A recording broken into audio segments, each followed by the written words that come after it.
முருகான்னா என்ன பலன்? முருகா முருகான்னு நம்ம கூப்பிடுறோமே, அதுக்கு என்ன பலன் தெரியுங்களா? முருகான்னா அர்த்தம் அழகுன்னு அர்த்தம்.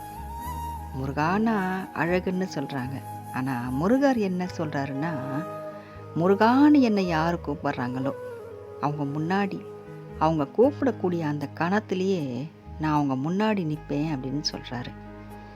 அது கூப்பிட்றவங்க யாராக வேணா இருக்கட்டும், நல்லவங்களா இருக்கட்டும், கெட்டவங்களா இருக்கட்டும், நல்ல எண்ணத்தோடு கூப்பிட்டோம், எந்த ஒரு கெட்ட எண்ணத்தில் என்னை கூப்பிட்டாலும் சரி, நான் அவங்க முன்னாடி அடுத்த கணமே நிற்பேன். சரி, அவங்க முன்னாடி நான் நிற்கிறேன். அவங்களுக்கு அவங்க எந்த எண்ணத்தில் என்னை கூப்பிட்டாங்க, எந்த ஒரு விஷயத்துக்காக என்னை கூப்பிட்ருக்காங்க, அவங்களுக்கு என்ன ஒரு சூழ்நிலை, என்ன ஒரு கஷ்டம், எவ்வளோ மனசு பரிதவிச்சு என்னை கூப்பிட்ருக்காங்க, எவ்வளோ கஷ்டத்தில் என்னை கூப்பிட்ருக்காங்க அப்படின்னு முருகர் பார்த்து அந்த கஷ்டத்தை நான் தீர்த்து வைப்பேன்னு சொல்கிறாரு. அதே சமயத்தில் அடுத்தவனை கெடுக்கணும்னு என்னை முருகான்னு என்னை துணைக்கு கூப்பிட்டாலும் சரி, கெட்ட எண்ணத்தில் என்னை துணைக்கு கூப்பிட்டாலும் சரி, அந்த எண்ணத்தை எல்லாம் நான் மாற்றி அவங்களுக்கு நல்ல வழி காட்டி நல்ல புத்தியும் நான் கொடுத்துடுவேன்னு சொல்கிறாரு. அந்த முருகான்னு நம்ம கூப்பிட்றதுக்கு அவ்வளோ ஒரு பலன் நமக்கு கிடைக்கும்.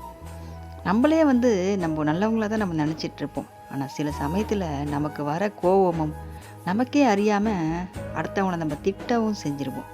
அதுவும் ஒரு கெட்ட குணம் தான் இல்லையா? அதனால் முருகரை நம்ம கூப்பிடும் போது, முருகான்னு நம்ம வணங்கும் போது நமக்கு இருக்க அந்த கெட்ட குணங்களும் நம்மளை விட்டு போயிடும்னு சொல்கிறாரு முருகர் தந்தை. அதனால் நம்ம இன்றைக்கி முருகா முருகான்னு கூப்பிட்டுட்ருக்கோம், முருகனை நம்ம வணங்கிட்டுருக்கோம். முருகர் நமக்கு ஒரு அம்மா மாதிரிங்க. குழந்தை அம்மா கிட்ட போகிற வரைக்கும் தான் அது எப்படியோ இருக்கும்.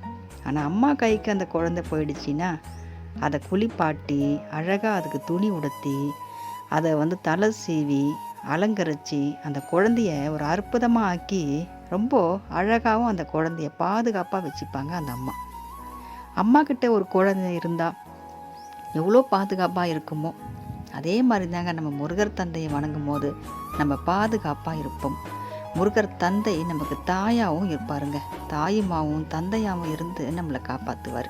அதனால தான் முருகான்னு சொல்கிறதுக்கு இவ்வளோ பலன்கள் நமக்கு இருக்குது. அதனால் நம்ம முருகா முருகான்னு அனுதினமும் சொல்வோம். முருகர் தந்தையோட ஆசீர்வாதம் நம்ம பெற்று வாழ்க்கையில் நம்ம சீரும் சிறப்புமாய் வாழ்வோம். வெற்றிவேல் முருகனுக்கு அரோகரா.